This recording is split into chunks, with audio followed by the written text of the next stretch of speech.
Ada momen menarik ketika Hari Buruh kemarin ya, May Day, di mana Presiden Republik Indonesia, Bapak Prabowo Subianto, mendatangi para pendemo.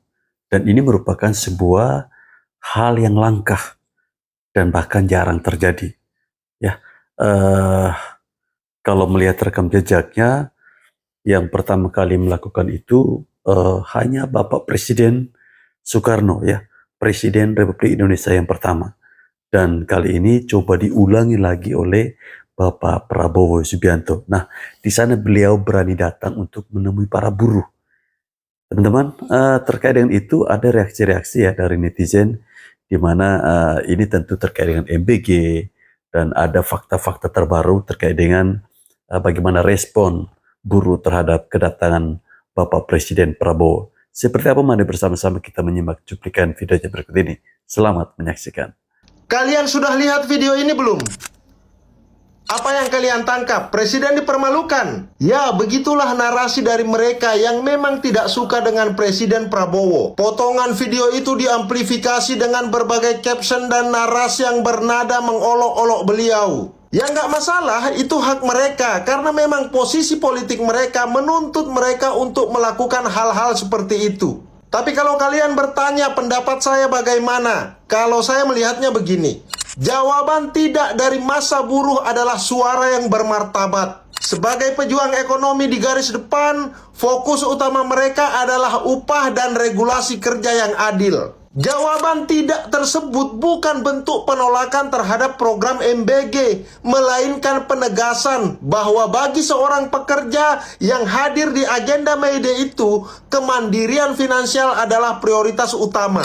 Artinya di momen May Day itu secara psikologis mereka tidak menghendaki ada tema lain di luar fokus dan prioritas mereka. Itu adalah aspirasi yang logis dan harus dihormati. Nah, langkah Presiden bertanya langsung di tengah massa adalah bentuk kepemimpinan yang transparan. Beliau tidak mencari tepuk tangan, melainkan validasi lapangan. Sikap ini menunjukkan bahwa pemerintah siap membuka diri terhadap evaluasi agar setiap kebijakan kelak benar-benar tepat sasaran dan dirasakan manfaatnya oleh rakyat kecil. Program MBG biar bagaimanapun tetap menjadi pilar strategi saat ini. MBG adalah investasi negara untuk memastikan anak-anak Indonesia, termasuk anak-anak buruh, tumbuh kuat dan cerdas. Program MBG membuka lapangan kerja, memutar roda ekonomi di lapisan paling bawah. MBG adalah investasi jangka panjang, cara kita memutus rantai kemiskinan dari akarnya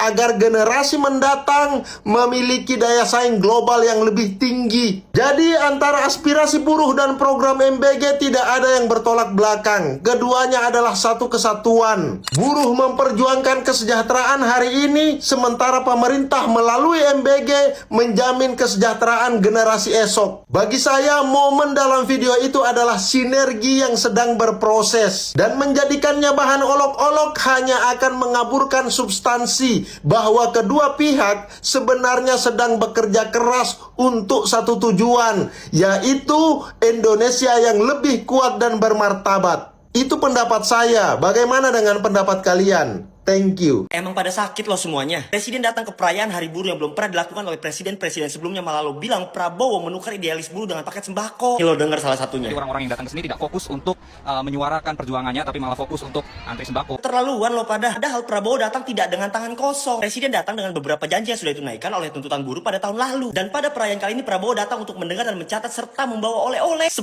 oleh-oleh untuk buruh. Salah satu yang paling berkesan adalah potongan ojol dipangkas menjadi 8%. Itu bukti nyata, bukan omong-omong. Pada maunya presidennya kayak gimana sih? Tahu lo pada kesel karena gagal bikin rusuh aksi May Day kemarin. Simple aja, maunya Anies apa Ganjar? Waktu selebrasi Hari Buruh kemarin, Presiden Prabowo Subianto itu sempat nanya kepada massa buruh yang hadir, MBG itu penting atau tidak?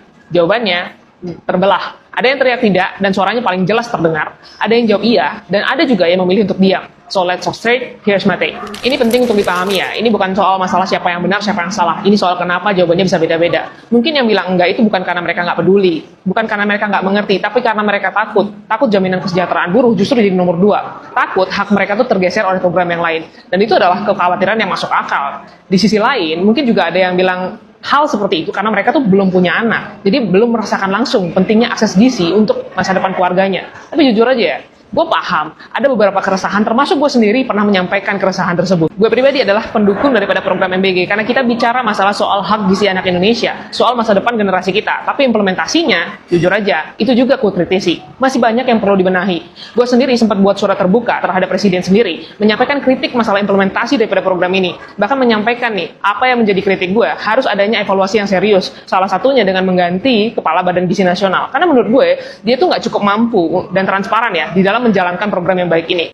Tapi kita juga nggak boleh nilai sesuatu tuh hanya daripada satu sisi kurangnya aja. Kalau kita bedah secara jujur, MBG ini bukan cuma masalah ngasih makan anak, bukan cuma masalah makan gratis, ini juga masalah bagaimana menciptakan lapangan kerja. Daripada satu SPPG aja, itu bisa melibatkan puluhan orang. Sekitar 47 relawan, 47 orang yang juga butuh penghasilan, butuh kesejahteraan, 47 orang yang berjuang mencari rezeki bagi keluarganya. Dan kalau kita juga mau ngomongin masalah kesejahteraan pekerja lebih lanjut, kita nggak cuma ngomongin tentang relawan itu, kita juga ngomongin para petani, peternak, UMKM, yang hasil daripada usahanya terserap karena program ini, dan mereka ada lapangan pekerjaan yang terjaga. Jadi yang salah bukan masalah MBG-nya, dan bukan juga masalah buruh yang kritis. Yang salah kalau kita adalah orang yang mengadu domba antara program dan kesejahteraan daripada pekerja. Seolah-olah harus milih antara MBG atau kesejahteraan buruh. Padahal yang benar, kita kawal semua program pemerintah yang benar-benar menyasar kepada masyarakat agar benar-benar berjalan untuk rakyat. Bukan saling melawan, tapi saling mengawasi. The rest, judge for yourself, don't get lost in the noise.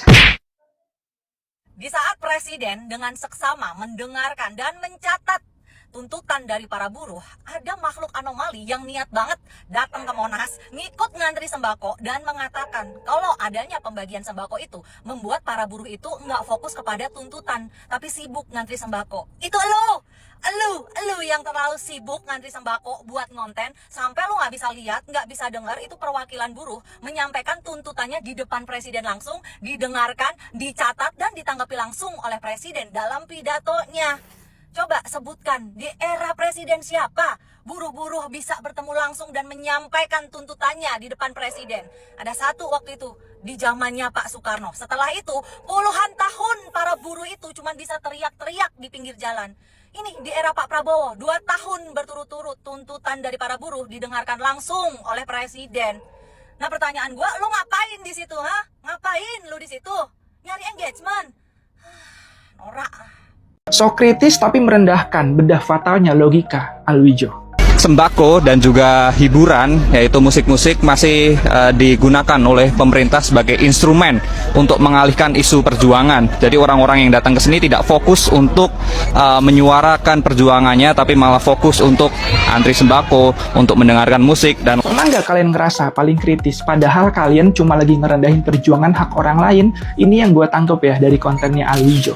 Pas perayaan Hari Buruh di Monas kemarin, dia itu datang ke sana, ikut antri, berdesak-desakan buat dapat sembako dari Istana Kepresidenan. Habis itu dia nyimpulin tuh kalau sembako dan musik hiburan itu cuma instrumen pemerintah buat ngalihin isu perjuangan. Menurut dia orang-orang di sana tuh nggak fokus nyuarain tuntutan karena sibuk antri sembako dan dengerin musik. Opini kayak gini tuh sebenarnya bahaya dan liar teman-teman. Karena ya secara nggak langsung dia tuh meremehkan mentalitas para pekerja dan ngehina pergerakan buruh Indonesia loh. Gini ya, nge-framing buruh gampang dibeli atau dialihin fokusnya cuma karena sembako itu naif teman-teman. Padahal kalau kalian bener-bener perhatiin konteks besarnya kemarin ya tanggal 1 ini, itu justru kan jadi momen kemenangan yang masif menurut gua. Semua berkumpul, saling menyuarakan, satu persatu kebijakan yang selama ini dituntut sama buruh justru disetujuin loh sama Presiden Prabowo Subianto, mulai dari Marsinah yang ditetapin jadi pahlawan nasional, pengesahan RUU PPRT, sampai jaminan sosial dan daycare buat pekerja. Semua kebijakan strategis itu berhasil tembus di hari yang sama teman-teman. Perjuangan dan penyampaian aspirasi itu nggak harus melulu dirayain dengan chaos kan. Ketika suara buruh udah didengar dan diwujudin jadi instrumen pelan-pelan kebijakan nyata, wajar kalau mereka ngerayain dengan dengerin musik dan bawa pulang sembako buat keluarga. Kenapa buruh katakan tidak pada MBG?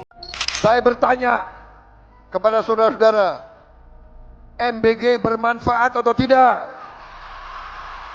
Pas lihat buruh katakan tidak saat ditanya sebermanfaat apa MBG, kita ngerasa nggak perlu buru-buru nyalain siapa-siapa. Narasi di sosmed ini langsung liar teman-teman, seolah-olah mengadu domba perjuangan kelas pekerja sama niat baik negara buat perbaiki gizi anak. Padahal kalau kita mikir lebih dalam lagi dan melepas kacamata emosi ya, kata tidak itu bukan karena buruh nggak peduli sama anak, tapi ada miskomunikasi soal prioritas yang harus kita pahami bersama teman-teman. Gini akar masalahnya ya, May Day itu kan momen sakral buat buruh nyatuin suara nuntut kesejahteraan dan kenaikan upah. Banyak kemungkinan yang timbul di kondisi kita semua.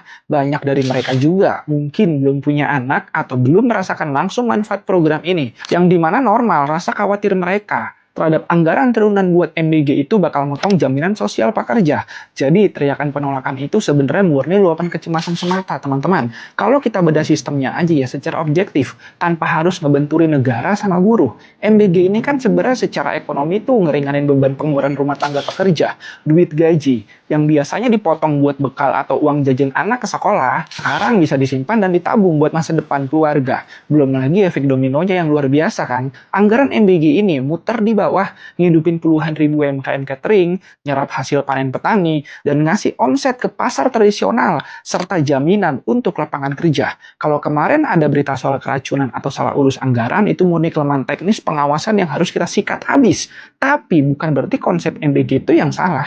Poin kesimpulannya ya, memperjuangkan upah yang layak buat buruh itu wajib banget didukung penuh, tapi ngebangun jaring pengaman sosial lewat MBG juga sama krusialnya. Keduanya ini bukan pilihan ganda yang harus diadu, tapi dua mesin yang harus jalan bersama buat ngangkat kesejahteraan kita semua. Sembako dan juga hiburan, yaitu musik-musik, masih digunakan oleh pemerintah sebagai instrumen untuk mengalihkan isu perjuangan. Jadi orang-orang yang datang ke sini tidak fokus untuk menyuarakan perjuangannya, tapi malah fokus untuk antri sembako. Aduh, kacau sih. Harinya para buruh, ada orang datang ke sana cuman buat nge-review sembako dan membuat narasi bahwasanya aspirasi buruh itu nggak didengar. Buruh dinina-bobokkan oleh sembako yang diberi oleh istana. Lah emang istana ngasih itu ke siapa? Lah ente datang ke sana mau nge-review sembako. Wah, kacau. Berarti dia ke sana tuh niatnya memang buat cari-cari kesalahan. Dia nggak tahu kalau ada acara di sana tuh ada tuntutan-tuntutan yang disampaikan. Ada juga kebijakan-kebijakan sama pemerintah yang akan disampaikan juga dan yang akan dibuat juga. Jadi ya udah tahu lah gitu ya. Kita cukup tahu aja. Datang ke sana berarti cuman mau itu aja gitu. Jadi ya bullshit lah ngomongin baca buku banyak-banyak, konten buku, konten edukasi dan lain-lain, tapi kalau pemikirannya kayak gitu. Ya, saya coba bantu jelasin ya. Padahal kalau dia perhatiin betul-betul, dia niat datang ke sana buat mengikuti perayaan May Day atau Hari Buruh, harinya para buruh, dia pasti akan dapet dan di-highlight apa saja yang menjadi concern utama dalam perayaan itu. Oke, kalau dia nggak bisa nggak apa-apa, saya coba bantu deh. Pertama, soal suntikan ekonomi yang real banget. Pemerintah nggak cuma kasih janji doang, tapi langsung gerak lewat program kesejahteraan buruh dari Presiden Prabowo.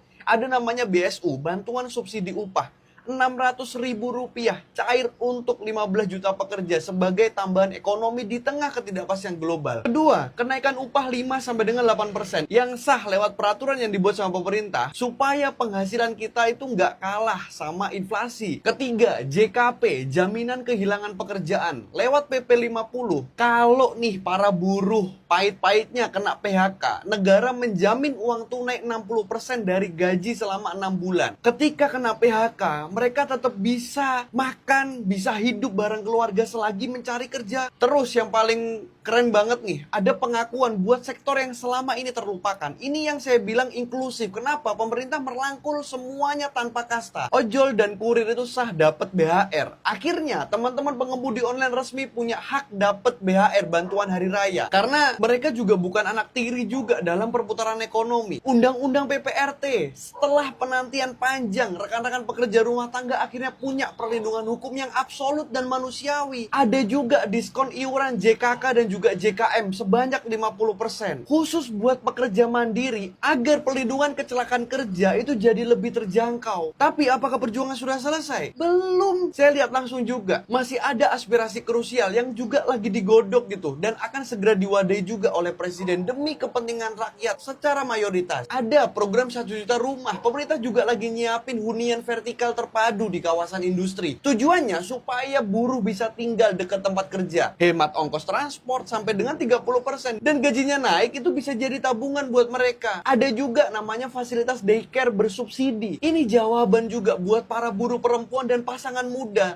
Nantinya di setiap kawasan industri akan ada tempat penitipan anak yang aman dan terjangkau supaya mereka bisa kerja dengan tenang. Jadi, Alwijo, kalau datang cuman mau nge-review sembako dan cari celah karena nggak bisa buat objektif, ya saya juga boleh dong ngomong gini, iya nggak? Jadi ya udahlah, buat orang-orang yang masih mau jualan narasi pemerintah anti buruh, cuma datang buat bikin konten pecah belah, ya data-data di atas tadi tuh sudah cukup kuat ya buat mematahkan itu semua. Tugas kita sekarang yaitu cuma satu, kita kawal bareng-bareng, pastikan semua regulasi ini benar-benar terrealisasi dan dapat terrealisasi dan dirasakan oleh semuanya. Sama-sama kita jaga Indonesia. Thank you. Ya teman-teman, ketika Bapak Prabowo memberikan sebuah pertanyaan, apakah MBG itu bermanfaat? Jawabannya memang terdengar samar-samar ya. Ada yang bilang tidak, ada yang bilang iya bermanfaat. Nah, terlepas dari ada beberapa suara ya yang tidak menginginkan untuk keberlanjutan program makan bergizi gratis, saya sebagai masyarakat Nusa Tenggara Timur tentu masih mengharapkan program ini ya, MBG ini terus berjalan.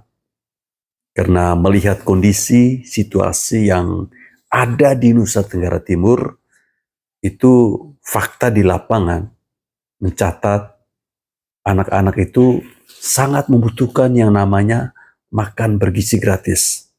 Ya, anak-anak di NTT itu mereka mungkin tidak terlalu peduli apakah makanan ini gratis atau tidak.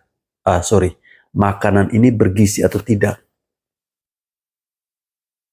Yang ada di pikirannya mereka, bagaimana makanan itu bisa mengenyangkan perut mereka. Bagaimana anak-anak NTT di sini ya, ketika mobil MBG itu datang ke sekolah, mereka sangat berbahagia. Bahkan di tengah hiruk pikuk, ada beberapa suara-suara yang tidak menginginkan MBG ini diteruskan. Sekolah-sekolah di wilayah ya, beberapa sekolah di wilayah Nusa Tenggara Timur bahkan sama sekali belum tersentuh yang namanya MBG. Dan ada sebuah cerita ya, seorang anak dari salah satu sekolah dasar di Nusa Tenggara Timur ya, tepatnya di Kabupaten Manggarai, saya lupa di Manggarai mana, dia menuliskan sebuah surat untuk Presiden Republik Indonesia Bapak Prabowo Subianto, di mana dia sangat menginginkan agar MBG itu ada di sekolahnya mereka. Mungkin ya, mungkin orang-orang yang protes, yang tidak mau ada keberlanjutan soal MBG, mungkin karena dia merasa cukup. Mungkin karena dia merasa bahwa ketika anaknya pergi sekolah sudah sarapan dari rumah.